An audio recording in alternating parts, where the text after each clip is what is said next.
여러분 반갑습니다. 우리가 지금 보고 있는 사도행전 6장은 바로 초대교회가 확장되고 사역이 확장되는 원리가 무엇인지 그것을 보여줍니다. 한마디로 초대교회의 전환기라 이렇게 부를 수 있을 것 같습니다. 자, 사도행전 6장 5절 말씀부터 먼저 보겠습니다. 온 무리가 이 말을 기뻐하여 믿음과 성령이 충만한 사람 스데반과 또 빌립과 브로고로와 니가노르와 디몬과 바에나와 유대교에 입교했던 안디옥 사람 니골라를 택하여 아멘. 온 무리가 스데반과 빌립을 비롯한 5명을 뽑게 합니다. 자, 사도행전에는 이 7명 가운데 스데반과 빌립의 사역만이 소개되는 것을 볼 수가 있습니다. 스데반은 이 무리의 중심 인물이다 이렇게 할 수 있죠. 즉 예루살렘으로부터 시작된 사역을 디아스포라 퍼져나가는 것이죠. 그것으로 연결시키는 브릿지 역할을 한 사람이 바로 스데반이라는 사람이다. 참 위대한 일을 한 사람입니다. 즉 우리가 지난주에 얘기했죠. 같은 지역 다른 문화권 예루살렘에 있지만 아직 나가지는 못했어요. 그러나 헬라 문화권에 있는 사람에게 복음을 전하는 역할을 감당했던 사람이 바로 스데반이었습니다. 또 7장에 보면 그가 이제 순교하는 장면이 나오죠. 즉 이 일로 말미암아 복음이 예루살렘에서 다른 곳으로 더 넓게 뻗어나가는데 결정적인 역할을 한 사람이 바로 스데반이라고 할 수가 있는 것입니다. 이처럼 핍박 가운데 복음이 확장되는 모습을 보여주는 아주 전형적인 예가 바로 스데반의 사역이라고 할 수 있죠. 또 7장 마지막에 가면요. 누가 나타납니까? 사울이 등장합니다. 우리가 아는 그 바울이죠. 변화되기 전에 바울. 그가 스데반이 돌에 맞아 죽는 그 군중들 사이에 숨어 있어, 끼어 있어. 그것을 우리가 볼 수가 있는 것이에요. 참 하나님이 무슨 드라마 한 편을 만들어 놓으신 것 같은 그런 장면이에요. 그 모습을 보면서 스데반의 얼굴이 천사의 얼굴과 같은 것을 보면서 아마 사울의 마음이 크게 진동했을 것이다 하는 것을 우리는 추측할 수가 있습니다. 자, 이 7명 가운데 또 하나 중요한 인물이 누구냐? 바로 빌립이라는 사람입니다.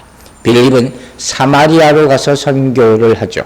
또 거기서 에디오피아 니시에게 복음을 전합니다. 에디오피아 니시가 이사야 선지자의 말씀을 읽고 있었는데 그 뜻을 헤아리지 못하였을 때 빌립이 설명해 주는 많은 설교자들, 목회자들에게 콜링이 되는 그런 말씀을 우리가 보게 되는 것입니다. 이 사람 또한 이 복음이 예루살렘이 온 유대 사마리아로 퍼져나가는데 중심 역할을 하는 정말 초대교회에서 기독교 역사에 있어서 큰 역할을 하는 인물이라고 말할 수 있을 것입니다. 나머지 5명에 대해서는 우리는 단지 그 이름만 알 뿐이죠. 근데 그 가운데 니골라라는 사람만 한번 짚고 넘어가려고 합니다. 니골라는 안디옥 사람이다 이렇게 소개되어 있어요. 여러분 안디옥이 어딘지 아십니까? 바로 사도 바울의 선교 전초 기지가 안디옥이에요. 이방 선교하는데 그곳에서 항상 준비했어요. 그리고 안디옥에서 출발하고 예루살렘으로 돌아와서 선교 보고를 하고 그것을 반복했던 전초 기지가 바로 안디옥이라는 것을 보면서 우리가 또 이곳이 아마 중요한 장소가 될 것이다 하는 것을 미리 예상하게 되는 것이에요. 자, 이처럼 당시 복음이 예루살렘으로부터 밖으로 전파되는데 중간다리 역할을 한 사람들이 필요했다 하는 것을 이 사도행전 6장을 통해서 우리는 알게 되는 것이에요. 그렇다면 우리는 어떻습니까? 우리는 마지막 때 쓰임받는 사람이 되어야 함을 여러분 명심하시기 바랍니다. 예수 그리스도께서 다시 오실 날을 기다리면서 준비하는 사람들이 되시기를 주의 이름으로 축원합니다. 자, 이제 7명의 리더들을 뽑고 난 다음에 그들은 무엇을 합니까? 6장 6절 보겠습니다. 사도들 앞에 세우니 사도들이 기도하고 그들에게 안수하니라. 자, 이 말씀은 무엇을 의미하느냐? 첫 번째, 초대교회 지도력의 전이와 확장을 나타내는 그런 말씀입니다. 초대교회는 그 초대교회의 지도력은 초기부터 일부 몇몇 사람만 독점하지 않았다는 것을 보여주는 것이에요. 바로 무엇이든지 한 곳에만 집중되면 문제가 생기는 것이 동서고금의 진리예요. 여기서도 적용되는 거죠. 즉 이들은 디아스포라, 이 흩어지는 것을 대표할 뿐만 아니라 예수님이 선교 위임 명령까지 실질적으로 수행하는 그런 지도자 그룹이었다는 거예요. 아마 제가 보기에 이들이 굉장한 자부심을 가지고 있었을 것입니다. 예루살렘에서 처음으로 밖으로 나가는 그런 일을 하지 않았습니까? 또 사도들이 안수하니라 있어요. 이 안수라는 게 뭘 의미하는지 우리는 잠깐이라도 짚고 넘어갈 필요했죠. 안수는 이 본문에서 안수는 뭘 의미합니까? 바로 하나님께 우리에게 주신 직분을 택한 사람에게 위임하는 것이죠. 일임하는 것이죠. 그러니까 우리가 임직 때 안수를 하는 거예요. 성경에 보면 집사 직분도 다 안수 집사예요. 우리같이 서리 집사 이런 말은 성경에 나오지 않습니다. 그리고 또 한 가지 의미는 뭡니까? 직분을 맡은 사람을 하나님께 드린다 하는 봉헌의 의미도 있는 것이에요. 우리가 드릴 때, 헌신을 드릴 때 하나님은 우리에게 사명을 주시는 줄로 믿으시기 바랍니다. 이 안수 얘기가 나와서 제가 안수 받았을 때 얘기를 잠깐 회상하면서 나누려 합니다. 벌써 오래됐지만 여러분 안수식 이 목사 안수하는데 이렇게 가본 분들이 있을지 모르지만 이렇게 안수 받는 사람이 이 강대상에 올라와서 이렇게 앞뒤떡 엎드립니다. 무릎을 꿇고 한국이 전통적인 거죠. 그리고 목사님들이 빙 둘러가 있었어요. 사람이 더 많이 오면 옆에서 이렇게 손을 들고 기도하시는 분도 있고 머리에 손을 얹고 혹은 어깨에 손을 얹고 이렇게 기도를 해 주십니다. 그때 생각을 문득 해봤습니다. 그때 보통 목사님들은 어떻게 기도하겠습니까? 이 사람이 이제부터 하나님의 사명을 잘 감당할 수 있도록 힘과 능력, 지혜를 허락하여 주시옵소서. 이렇게 당연히 기도하는 거예요.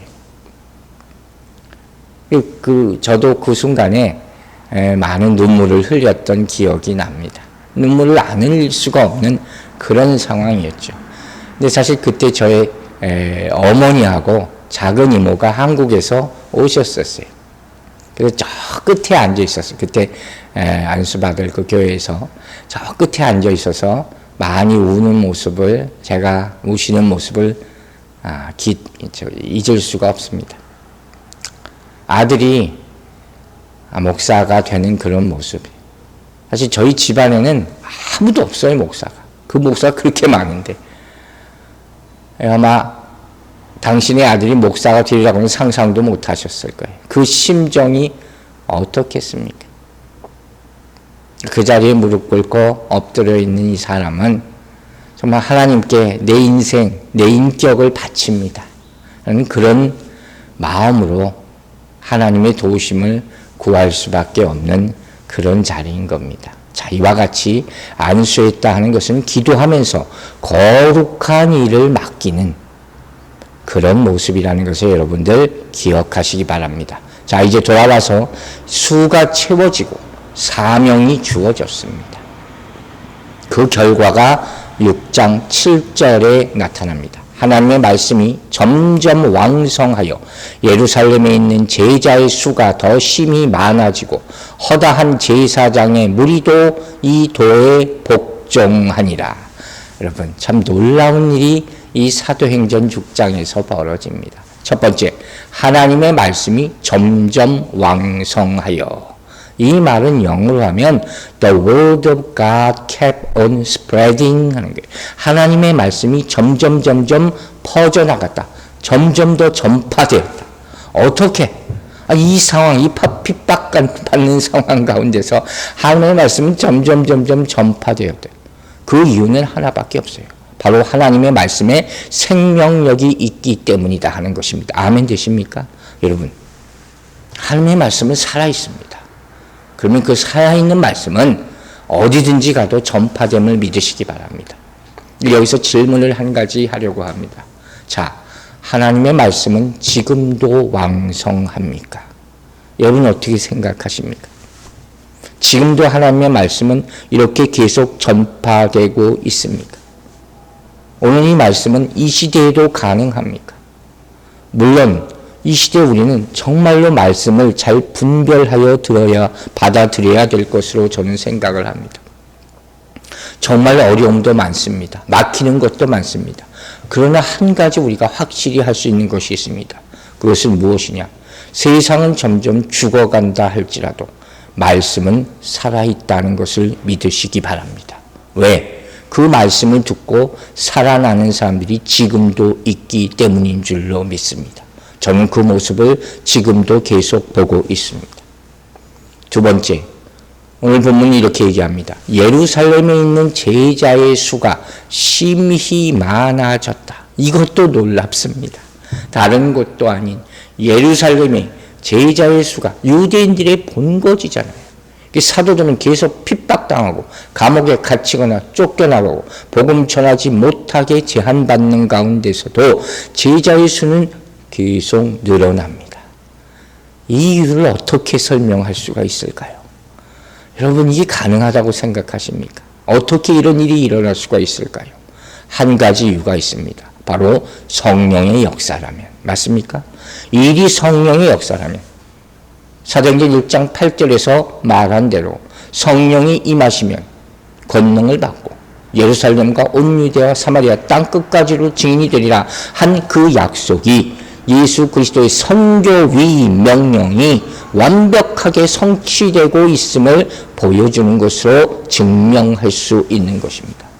여러분, 이제 어떻게 이 일이 가능합니까? 이렇게 묻지 마시기 바랍니다. 성경에서 우리는 답을 찾을 수 있기 때문에 하나님이 하시는 일이 불가능한 일이 없다는 사실을 다시 한번 믿으시기 바랍니다. 또 한 가지, 어떻게 이렇게 이 점점 제자의 수가 늘어갈 수가 있느냐? 하나님의 뜻이 있습니다. 어떤 하나님의 뜻입니까? 바로 복음 전도의 영향력이 예루살렘의 경계를 이제 뛰어넘어서 사방으로 퍼져나갈 준비가 되었다는 거예요. 즉 왕성케 하신 이유는 뭡니까? 보내기 위해서. 믿습니까? 보내기 위해서. 그래서 이때 아주 시적절하게 누구를? 헬라파 사람들이 딱 등장하는 거예요. 그때까지는 나타나지 않았었잖아요. 그들을 사용하시기 위해서. 여러분, 이제 다른 사람들에게 눈을 돌릴 때입니다. 여러분이 항상 알던 사람, 항상 생각하던 그 사람에서 하나님이 새롭게 그리는 그 그림을 보시고 새로운 사람에게 복음 전파하기 시작하게 되기를 주의 이름으로 축원합니다. 세 번째, 본문은 무엇을 의미하느냐? 본문에 나오는 가운데 또 한 가지 충격적인 모습이 있습니다. 세 번째로 나타나는 놀라운 모습은 무엇이냐? 제사장의 무리가 예수님을 믿게 되었습니다. 할렐루야. 여러분, 이 말씀은 사도들과 헬라파 지도자들의 복음 전파의 능력이 얼마나 강했는가 하는 것을 볼 수가 있는 것이에요. 여러분 보세요. 제사장의 무리가 예수님을 믿게 되었다는, 그리스도인이 되었다 하는 것이에요. 이 모습을 한마디로 뭐라고 부르는지 아십니까? 요새 우리가 자주 얘기하는 거예요. 벌써 시간이 꽤 됐지만 바로 뭡니까? 유대인이, 한마디로 정통 유대인이 그리스도인이 됐어요. 이걸 뭐라고 부른다고요? 메시아닉 주라고 불러요. 기억하시죠? 메시아닉 주. 놀랍게도 1세대에 그런 사람들이 있었다는 것을 우리는 보고 있는 것입니다. 그 후에 왜 사라졌을까요? 자, 나중에 또 이야기할 기회가 있을 것입니다. 그런데 성경은 이렇게 표현합니다. 이 도에 복종하니라. 헬라식 표현으로는 그 믿음에 복종했다. 그 믿음은 어떤 믿음입니까? 예수 그리스도를 믿는 믿음이죠. 도는 길이, 길도자. 이 도의 이 사람의 인생의 길이 바뀌었다. 신앙의 길이 바뀌었다는 거예요. 율법만 붙잡고 있던 사람이 예수님을 믿게 되었다는 거예요. 여러분, 이 산헤드린 공의원이라는 사람, 제사장들, 몇 번의 수차에 걸쳐서 예수님의 제자들이 복음을 전파하지 못하도록, 예수 이름으로 가르치지 못하도록 방해하고 막았던 사람들이에요. 가장 유대적이면서도 가장 예수에게 배타적인 그런 계층이 바로 제사장 계층이에요. 이 사람들이 이제 예수를 믿게 되었다는 사실, 이게 충격적인 일이에요. 개종한 거에 개종한 거. 정말 사실이라면. 맞습니까, 여러분? 자, 그렇다면 이들 모습, 이 모습은 과연 뭘 의미할까요? 우리는 여기서 이것이 얼마나 중요한지 모르기 때문에 의미를 반드시 생각해 봐야 돼요. 첫 번째, 이 제사장들이 이렇게 개종한 것은 무엇을 의미하느냐? 첫 번째로 유대교의 절대성이 점점 허물어지고 있었다는 것. 절대로 무너지지 않을 것 같은 벽 같은 그 유대교가 흔들리는 거예요. 당시 제사장이 8,000명가량이었다고 그래요. 그러면 여러분, 왜 이런 일이 일어났을까요? 왜 이들이 이렇게 허물어질까요? 당연히 그들 가운데 타락한 사람들이 있었을 것이고, 부패한 유대교에 대한 반감도 한몫했을 것입니다. 그리고 실질적으로 그들의 신앙에 대한 믿음이 확신이 없었다는 거예요. 여기서 우리는 한 가지 중요한 점을 교훈으로 얻을 수 있죠. 바로 예수 그리스도만이 진리다. 절대로 변하지 않는 진리. 예수 그리스도를 확실하게 붙잡는 여러분 되시기를 주의 이름으로 축원합니다. 여러분, 제사장의 무리, 바로 예수를 가장 핍박하던 사람들, 지금도 이름만 바꾼 채로 있습니다. 얼마나 많이 있습니까? 이들이 깨어지게 되기를 주의 이름으로 축원합니다. 변화되게 되기를 간절히 기도합니다. 이 일은 누가 할 수 있습니까? 사람이 하는 것이 아니죠. 복음이 하는 거예요. 그러므로 우리는 복음에 더 집중해야 할 줄로 믿습니다. 그래서 우리 다시 성경 암송 시작하고, 또 고린도 전후서 여러분들 이 유튜브 홈페이지를 통해서 계속 들으시기 바랍니다. 그 말씀들을 통해서 여러분의 심령이 다시 새로워지고 또 전파할 수 있는 말씀이 더욱더 많아지게 되기를 주의 이름으로 축원합니다. 여러분, 부흥은 사람이 인위적으로 노력한 결과로 나타날 수 있는 것이 아니에요. 오로지 하나님이 주시는 것입니다. 믿습니까? 이 사실을 점점 잊어가는 사람들이 많아요. 그럴 때 교회는 어떻게 됩니까? 사람을 즐겁게 해주고 만족시키게 하는 그런 방법을 자꾸 찾게 됨으로 말미암아 말씀에 대한 관심을 잊어버리게 되는 것이에요. 그 결과 바로 교회가 타락하는 거예요. 그러므로 이때 힘들다 이런 말만 하지 마시고 더 말씀을 배우고 붙잡고 기도하기를 힘쓰는 여러분들 되시기를 주의 이름으로 축원합니다. 이게 진정한 부흥으로 가는 길이 되는 것이. 두 번째, 이 말씀은 이 제사장 그룹이 무너졌다 하는 것은 뭘 의미하느냐? 가장 중요한 거죠. 바로 복음의 능력이 그만큼 강했다는 거죠. 믿으십니까? 여러분, 아무리 박해가 있어도 그들은 계속 전합니다. 전하고 계속 전합니다. 언젠가 이긴다 하는 믿음이 있었기 때문에. 여러분, 주님의 약속이 이김을 믿으시기 바랍니다. 성령이 임하면 권능을 얻게 되고, 먼저 예루살렘으로부터 주님의 증인이 많아질 것은 성경은 분명히 보여주고 있습니다. 약속하셨어요. 여러분, 예루살렘이 복음화됐어요. 믿어지십니까? 제사장들 핵심 그룹이 무너졌어요. 여러분, 하나님의 꿈은 반드시 이루어짐을, 하나님의 약속은 반드시 성취됨을 믿으시기 바랍니다. 중요한 것은 뭡니까? 그 과정에서 우리가 어떻게 쓰임을 받는가? 바로 이거죠. 꼭 쓰임 받게 되기를 주의 이름으로 축원합니다.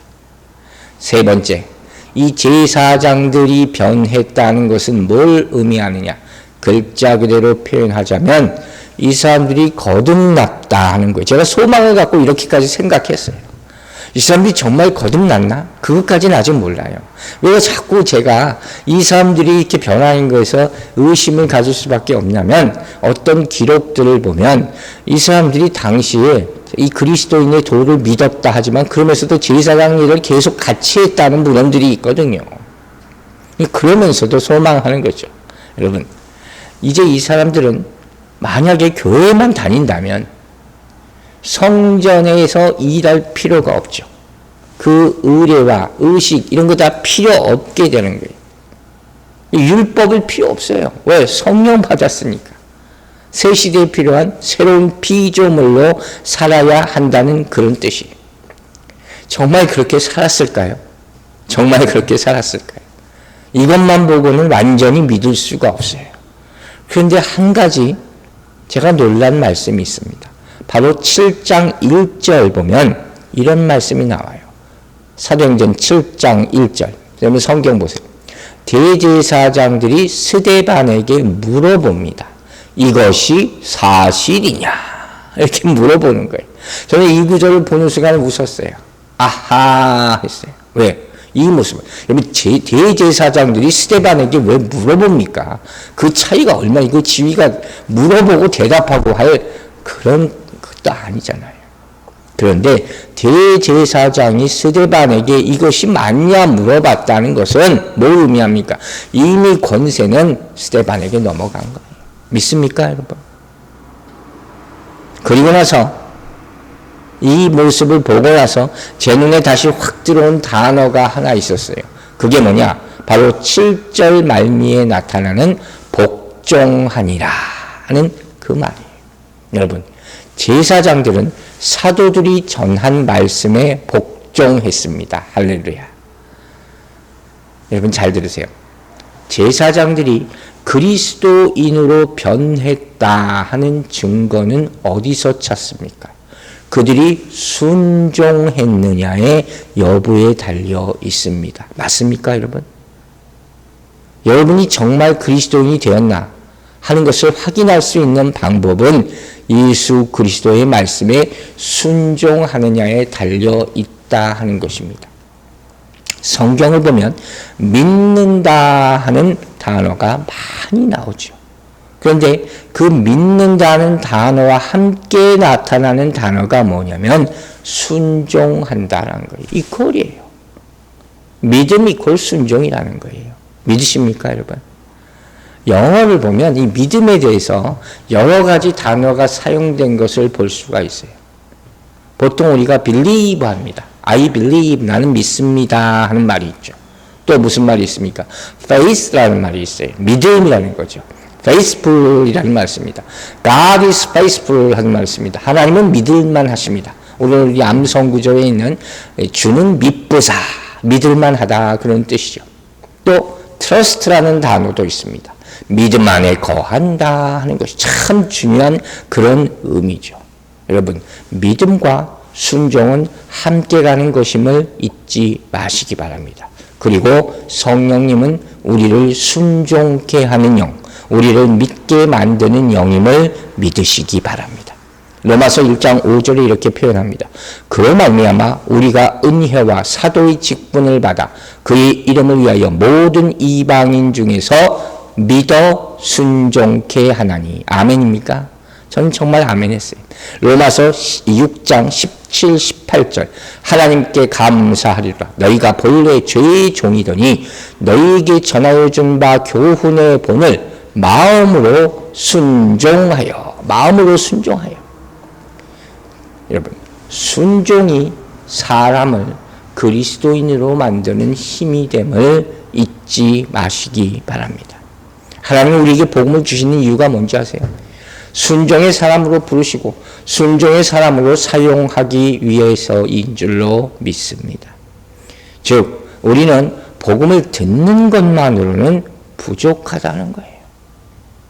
정말 주변을 보면 평생 자신의 전통과 습관에 따라 주일 정회전 시간에 교회에 와서 예배 드리는 것 보소.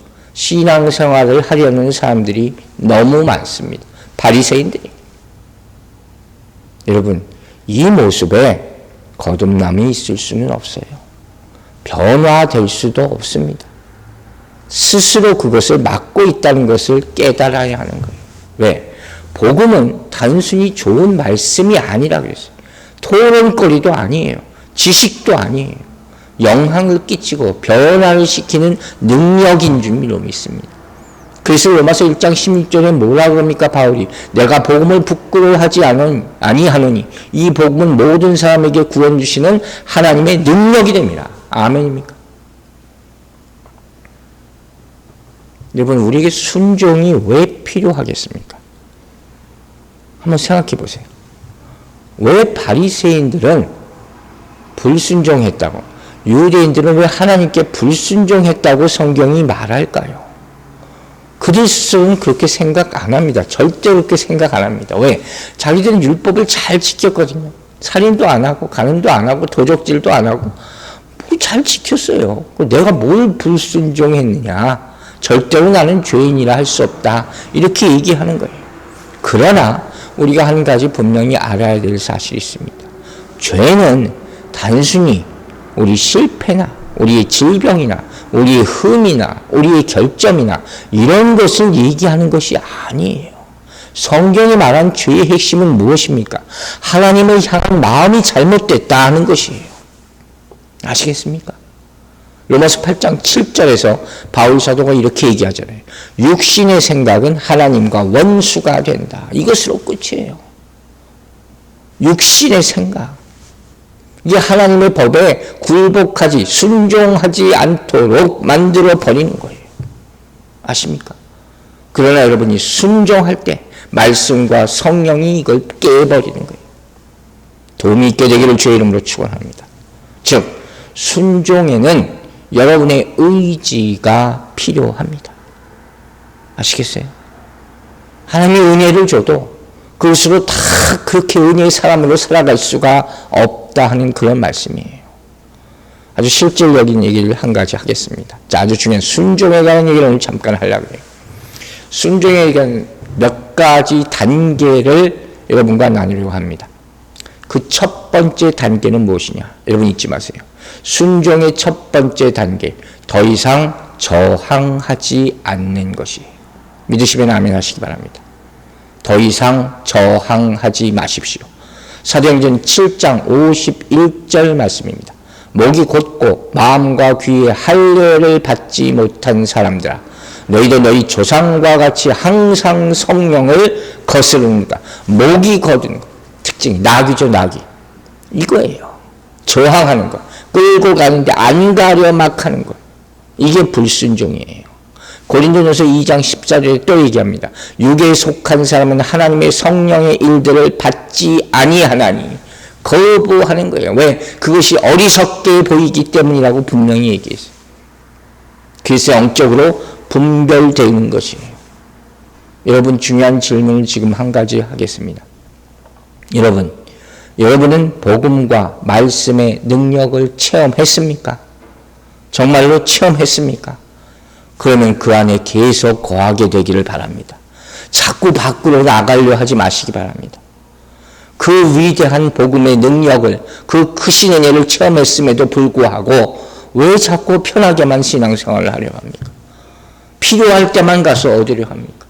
왜 여러분이 원하는 길로만 신앙생활을 하려 합니까? 도대체 무엇이 여러분의 결단을 자꾸 가로막고 있는지 깨달아 하시기 바랍니다. 고린도전서 3장 18절에 이런 말씀이 있어요. 아무도 자신을 속이지 말라. 여러분, 하나님은 보고 계십니다. 깨닫고 불순종의 길에서 돌이키게 되기를 주의 이름으로 축원합니다.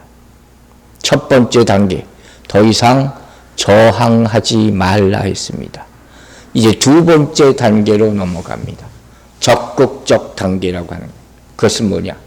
회개하게 되기를 주의 이름으로 축원합니다. 또 회개의 말씀이 나옵니다. 회개는 다시 생각하는 거라고 그랬어요. 이미 우리가 배운 바 있죠. 여러분, 지금도 늦지 않았습니다. 다시 생각하세요. 지금 여러분이 어디 있는지, 여러분이 가는 길이 옳은 길을 가고 있는지 다시 생각하고 돌이키는 것. 이게 회개인 줄로 믿으시기 바랍니다. 이제 정말 핑계 좀 대지 마십시오. 탓하는 것도 이제 그만하고 원망도 멈추시기 바랍니다. 여러분이 하는 핑계, 탓, 원망 이거 하나님 앞에 가서도 할 수 있을 것 같습니까? 천만의 말씀. 아무 소리 못하게 될 것입니다. 정말 부끄러운 일을 그만두게 되기를 주의 이름으로 축원합니다. 저항하지 말고 회개하고 순종의 세 번째 단계는 무엇이냐? 여러분에게 확신과 깨우침을 주는 성령님께서 여러분의 마음을 바꾸시도록 맡기시기 바랍니다. 아멘입니까? 맡기세요. 맡겨야지 변화될 수 있는 거예요. 내 힘으로는 절대로 바뀔 수가 없습니다. 여러분 누가복음 18장 9절부터 잘 알려진 유명한 스토리가 하나 있어요. 그게 뭐냐면 바리새인과 세리의 비교가 나옵니다. 아시겠죠? 바리새인은 하나님 예수님 앞에서 뭐라고 합니까? 나는 하나님 앞에 율법을 잘 다 지켰습니다. 이웃도 잘 돕고 정해진 시간에 성전에 가서 기도하고 다 했습니다. 이렇게 얘기해요. 세리는 한마디 합니다. 나는 죄인으로서이다. 이거 한마디예요. 여러분은 어떻게 할 겁니까? 여러분이 하나님 앞에 가서 아무리 나는 이랬고 아무 소용이 없다는 것을 깨닫게 되기를 바랍니다. 여러분, 우리가 하나님 앞에 나오는 이유, 예배드리는 가장 중요한 이유가 뭐라 그랬습니까? 내 잘못을 인정하고 고백하기 위해서고, 성령에 의지할 때 성령님께서 나를 고쳐주시기를 간절히 구하기 위함이 이게 가장 중요한 것이에요. 잊지 마시기 바랍니다. 바울 사도는 다메섹으로 가는 도중에 사명을 받지 않습니까? 그런데 그 사명을 받고 그가 바로 일합니까? 아니에요. 그가 그 이전은 바리새인의 모습으로 하나님의 사명을 받들고 있음, 그 모습 그대로 말씀을 전하러 갑니까? 아니에요. 하나님은 그를 완전히 바꾸십니다. 그는 스스로 미련한 자가 되었다고 얘기합니다. 왜? 바뀌지 않으면 하나님의 일을 감당할 수가 없기 때문에, 바뀌지 않으면 쓰임받지 못하는 줄로 믿으시기 바랍니다. 네 번째 순종의 단계를 말합니다. 이 넷째 단계, 순종하는 사람은 자신의 부르짖음에 하나님께서 응답하실 줄로 믿는 사람입니다. 아멘입니까? 여러분, 하나님은 여러분의 부르짖음을 들으십니다. 믿으시면 아멘 하시기 바랍니다. 어떤 목사님이 요새 이런 말씀을 한 것을 제가 봤어요. 제가 인용을 합니다. 아주 좋은 말씀이에요. 마스크를 쓰라는 것은 잠잠하라는 뜻입니다. 참 일리가 있는 귀한 말씀이라고 생각을 했습니다. 우리는 이때 서로 악한 말을 삼가야 합니다. 그런 말들을 멈추고 잠잠해야 합니다. 그러나 여러분, 감히 제가 한마디 더 덧붙입니다. 그러나 지금 더 부르짖어야 할 때라면 마스크를 벗고 크게 외쳐야 부르짖어야 할 줄로 믿습니다. 여러분, 두려움 때문에 마스크를 쓰고 있지 마십시오. 믿음으로 주님 앞에 나아가시기 바랍니다. 외치시고 부르짖을 때가 지금이 아닙니까? 그리고 응답받고 주님께 영광 돌리게 되는 여러분과 이 교회가 되기를 주의 이름으로 축원합니다. 이제 순종의 5번째 단계입니다. 자, 바로 우리가 순종하고 회개했다 하는 증거를 보이시기 바랍니다. 이게 꼭 필요합니다. 어떻게 여러분이 순종한다는 증거를 보일 것입니까? 여러분의 세상에서 즐겼던 것을 완전히 버리십시오. 우상을 완전히 버리십시오.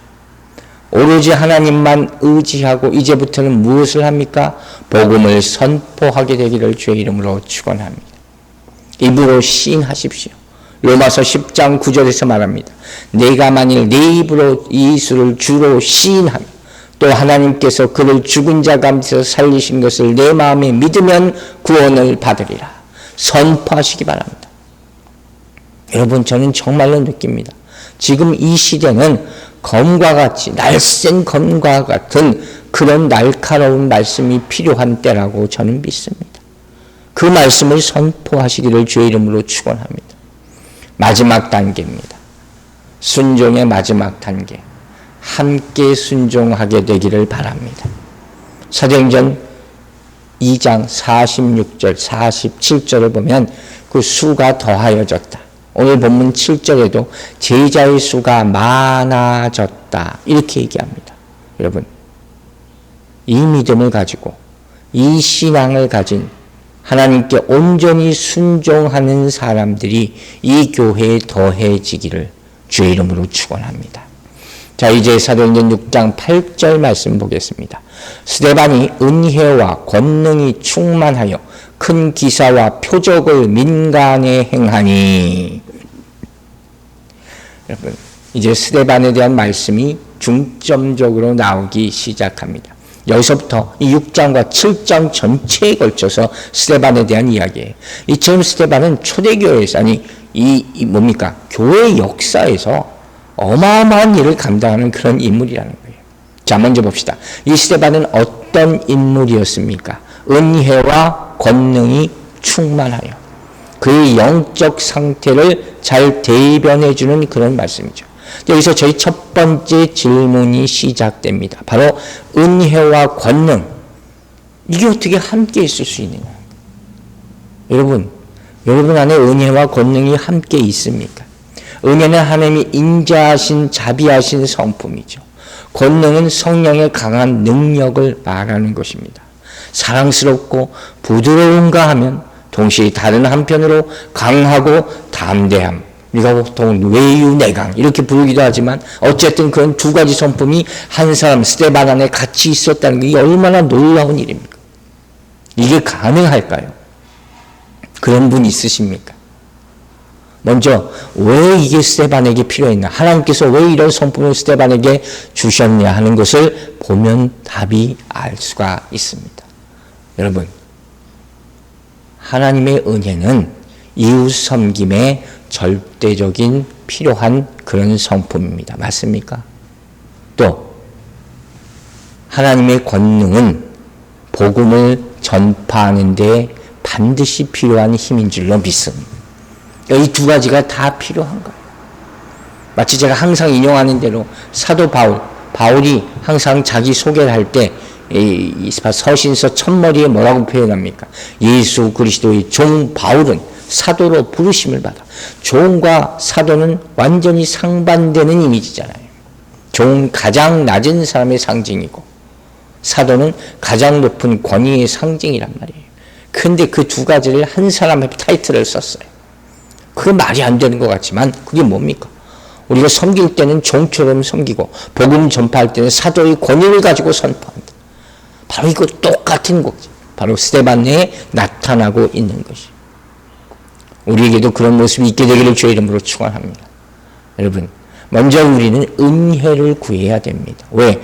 은혜는 사람으로부터 얻을 수 없는 것이기에 하나님께서 인간에게 거저 주시는 선물, 그 은혜를 먼저 구하시기 바랍니다. 은혜가 먼저입니다. 은혜가 모든 사역을 감당케 하는 힘이 되는 줄로 믿으시기 바랍니다.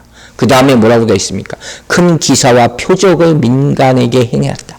사도들이 행하는 기적들을 이들이 똑같이 행합니다.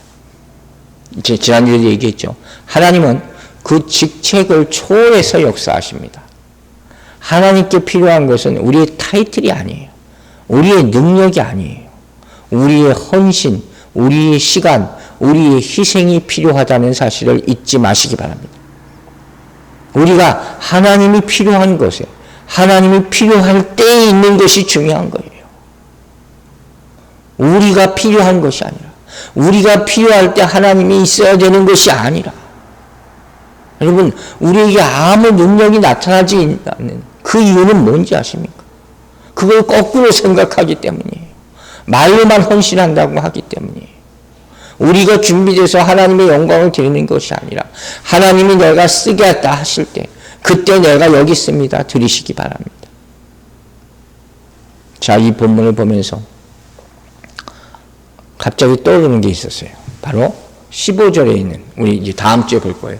스데반의 얼굴이 천사와 같았다. 그런 말씀이죠. 제가 왜 갑자기 이 생각했는지 모르겠는데 처음 해보는 생각이었어요. 8절에 스데반이 은혜와 권능이 충만했다. 이렇게 나오죠. 10절에 지혜와 성령으로 말했다는 거예요. 스데반의 성격, 캐릭터, 성품, 그걸 보여주는 그런 모습이라고 그랬잖아요. 근데 이 15절에 천사의 얼굴, 이거 한번 연결시켜 봤어요. 자, 왜 그랬냐? 저는 이제까지 천사의 얼굴 이거 생각하면서 이 설교도 얼마나 많이 나옵니까? 그 얼굴이 너무 평화스럽고 거룩하고 인자하고 이런 게 천사의 얼굴이라고 생각했어요. 여러분은 어떻게 생각하셨습니까? 아마 저랑 비슷할 거예요. 그런데 오늘 다른 생각을 한 가지 하게 됐어요. 자, 천사는 뭘 합니까, 여러분? 천사가 하는 일이 뭡니까? 보통 일반적으로 하나님의 메신저 역할을 하죠. 또 천사는 보통 우리를 보호하는, 수호하는 그런 역할. 그래서 수호천사라고 불리기도 합니다. 이 두 가지 역할이 있습니다. 그러므로 천사는 하나님의 강한 심판의 메시지를 전하는 모습일 수도 있습니다. 그리고 우리를 사랑과 자애로, 은혜로 보호하시는 모습일 수도 있습니다. 여러분이 천사에 대해서 가지고 있었던 고정관념, 이것이 깨지게 되기를 바랍니다. 자, 이제 9절로 넘어가겠습니다. 이른바 자유민들, 즉 구레네인, 알렉산드리아인, 길리기아와 아시아에서 온 사람들의 회당에서 어떤 자들이 일어나 스데반과 더불어 논쟁할세. 자, 이제 스데반의 능력이 실질적인 시험대 위에 오르게 되는 거예요. 여기서 스데반을 비난한, 공격한 무리는 어떤 사람들이라고 성경에 나와 있습니까? 자유민들의 회당, 이렇게 표현했네요. 여러분, 9절에는 이 스데반을 대적한 무리를 두 개의 그룹으로 나눠서 보여줍니다. 그 첫 번째 그룹은 구레네와 알렉산드리아 출신의 사람들이 모인 회당이에요. 구레네, 알렉산드리아는 지금으로 따지면 북아프리카에 위치한 그곳이에요. 또 한 그룹은 뭡니까? 길리기아와 소아시아 출신. 여러분, 길리기아 다소, 누구의 출신인지 기억하십니까? 구레네는 구레네 시몬이 떠오르죠. 길리기아 다소, 바로 바울의 출신지예요. 자, 왜 이런 지명이 여기 기록되는지 의미심장하죠? 또 소아시아는 뭡니까?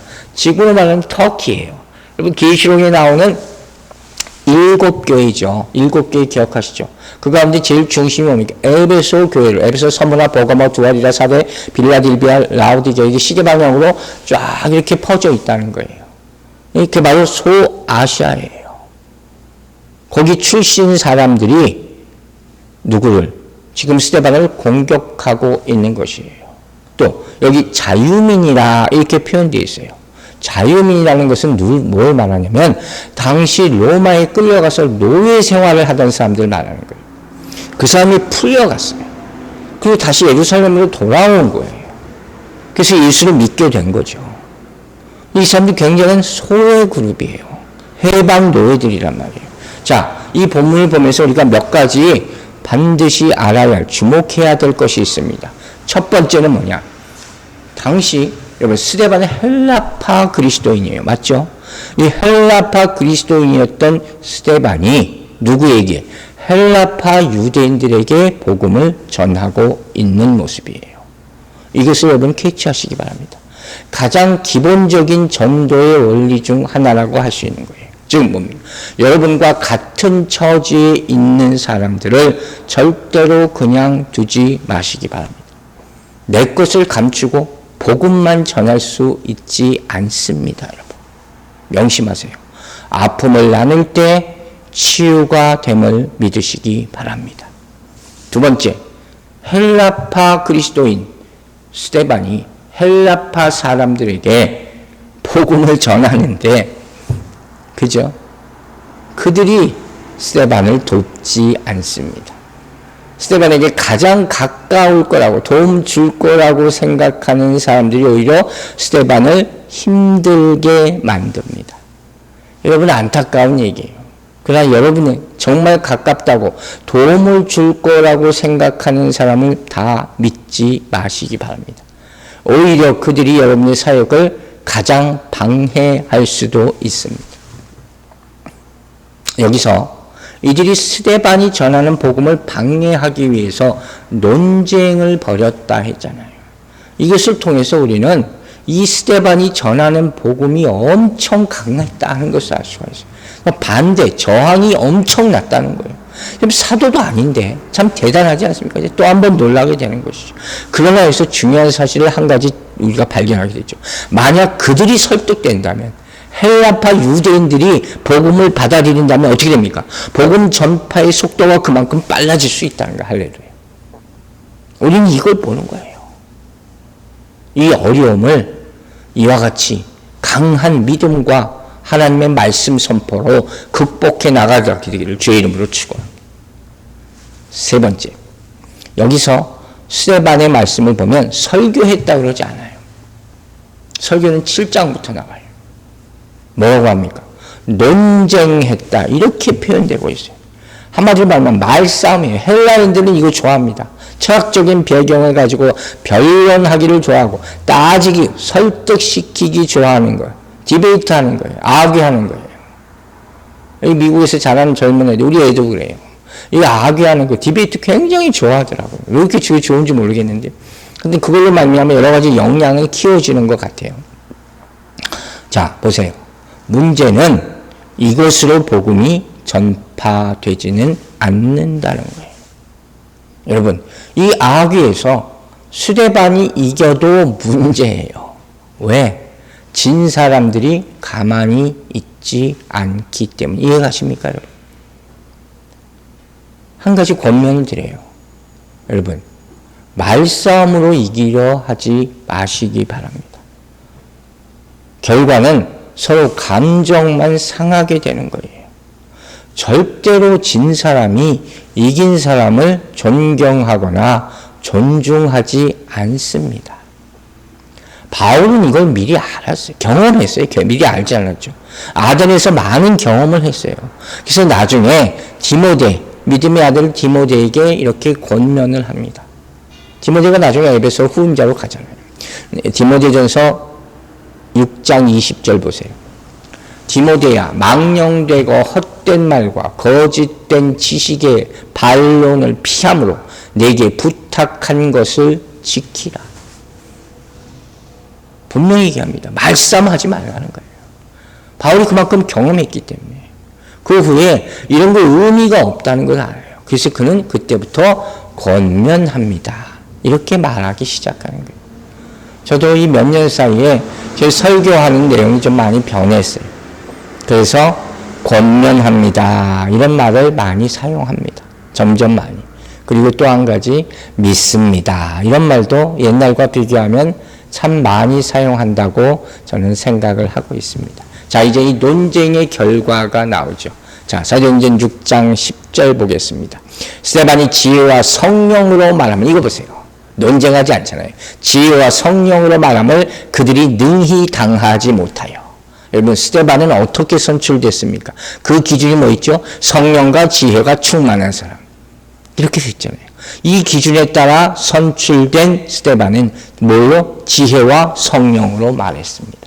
받은 그대로 말하시기 바랍니다. 이것으로 능력이 나타나는 거예요. 그리고 그 결과가 뭐라고요? 그들은 스데반의 이 설교를 당해내지 못합니다. 여러분, 말씀을 전할 때 정말 두려워하는 분들이 많으세요. 그분에게 이 말씀을 드립니다. 자, 누가복음 12장 12절, 주님께서 제자들에게 주신 말씀이에요. 마땅히 할 말을 성령이 곧 그때 너희에게 가르치시리라 하시니라. 아멘입니까? 지혜를 구하세요. 하나님이 분명히 필요한 말씀을 여러분에게 주실 줄로 믿습니다. 스데반은 보세요. 분명히 지금 성령의 도우심을 받고 있잖아요. 아니면 어떻게 이 논쟁에서 그걸 이길 수가 있겠습니까? 말 잘하는 사람 세상에 많아요. 그래서 설득해서 잠깐 일을 할 수 있도록 만들 수는 있을 것입니다. 그러나 절대로 한 사람의 영혼을 변화시킬 수는 없습니다. 우리에게 필요한 것은 이 말이에요. 잠깐 사용하는 것이 아니라 한 사람의 영혼을 변화시킬 수 있는 능력입니다. 그것은 오로지 성령 충만한 말씀으로만 가능하다는 사실을 잊지 마시기 바랍니다. 여러분, 모든 인간은 죄와 허물로 말미암아 죽었다고 성경은 얘기합니다. 맞습니까? 받아들이세요. 그래서 복음은 우리에게 뭐라고 얘기합니까? 우리에게 중생이 필요하다. 거듭남이 필요하다. 이렇게 얘기하는 거예요. 이 거듭남을 위해서, 중생을 위해서 뭐가 필요합니까? 하나님의 능력, 성령의 역사, 그리고 거룩한 말씀이 필요하다 하는 사실을 믿으시기 바랍니다. 여러분, 예수님 시대에 유대인들은 절대로 예수님을 당할 수가 없었습니다. 지금도 마찬가지입니다. 세상에 속한 자들이 성령과 함께하는 믿음의 말씀을 전하는 사람을 절대로 이길 수 없을 줄로 믿습니다. 이제 오늘 말씀 정리하도록 하겠습니다. 오늘 말씀은 왕성하여, 하나님 말씀이 왕성하여로 시작해서 당해내지 못했다. 이렇게 끝납니다. 자, 여러분은 무엇을 봅니까? 이 사도행전 6장을 보면서 무엇을 보고 있습니까? 말씀이 왕성하면 무슨 일이 일어납니까? 부흥이 일어납니다. 많은 제자들이 늘어납니다. 그것뿐입니까? 여러분 분명히 아시기 바랍니다. 말씀이 왕성하면 또 한 가지 생기는 일이 있습니다. 세상과 부딪힙니다. 보셨습니까? 먼저 유대인들과 부딪히고 이제는 헬라파 사람들과 부딪힙니다. 그러면서 무슨 일이 생깁니까? 알곡과 가라지가 구별됩니다. 아멘 되십니까? 그러면서 진짜 제자들이 세워집니다. 이게 사도행전입니다. 사랑하는 여러분, 앞서 우리가 스데반에 대해서 표현하면서 은혜와 권능이 충만했다. 은혜는 구원을 상징하는 것이죠. 권능은 심판을 상징하는 것입니다. 여러분, 성경엔 종말에 두 가지 추수가 있다고 얘기합니다. 이중 추수라고 하는 거예요. 하나는 구원의 추수요, 또 한 가지는 심판의 추수인 줄로 믿으시기 바랍니다. 요즘과 같이 어수선할 때 많은 사람들이 짐승의 표, 계시록 13장에 나오는 666 이런 것에 관심이 너무 많습니다. 그러나 제가 분명히 한 가지 말씀을 권면합니다. 이보다 더 중요한 것이 있습니다. 그 앞에 계시록 7장 3절에 나오는 성령의 인치심입니다. 이것을 받으시기를 주의 이름으로 축원합니다. 계시록 7장 3절에 얘기합니다. 이르되 우리가 우리 하나님의 종들의 이마에 인치기까지 땅이나 바다나 나무들을 해하지 말라 하더라. 아멘. 인침 받았습니까? 인침 받은 믿음을 가지고 살면 어떤 짐승의 표도 해하지 못할 줄로 믿으시기 바랍니다. 말씀 마칩니다. 여러분, 교회는 처음부터 생존을 위해서 싸워야 했습니다. 그것을 사도행전이 보여줍니다. 교회가 탄생하는 그 순간부터 수단 방법을 가리지 않고 교회를 문 닫게 하고 없애려는 세상과 맞닥뜨려야 했습니다. 우리도 이 현실과 지금 마주하고 있습니다. 그러면 그 결과는 뭐라고 성경이 보여줍니까? 교회는 사라지지 않습니다. 물론 스데반과 같은 순교자들이 속출했지만 그것으로 끝은 아니었습니다. 사랑하는 여러분, 교회가 이기는 이유가 뭔지 아십니까? 바로 하나님의 진리의 말씀을 가지고 있기 때문인 줄로 믿으시기 바랍니다. 예수님께서 베드로에게 마태복음 16장 18절에서 이렇게 말씀하십니다. 너는 베드로라, 내가 이 반석 위에 교회를 세우리니, 내 교회를 세우리니 음부의 권세가 이기지 못하리라. 아멘. 아멘. 여러분, 지혜와 성령으로 말하시기 바랍니다. 이때 그 누구도 당해내지 못하게 될 줄로 믿습니다. 기도하겠습니다.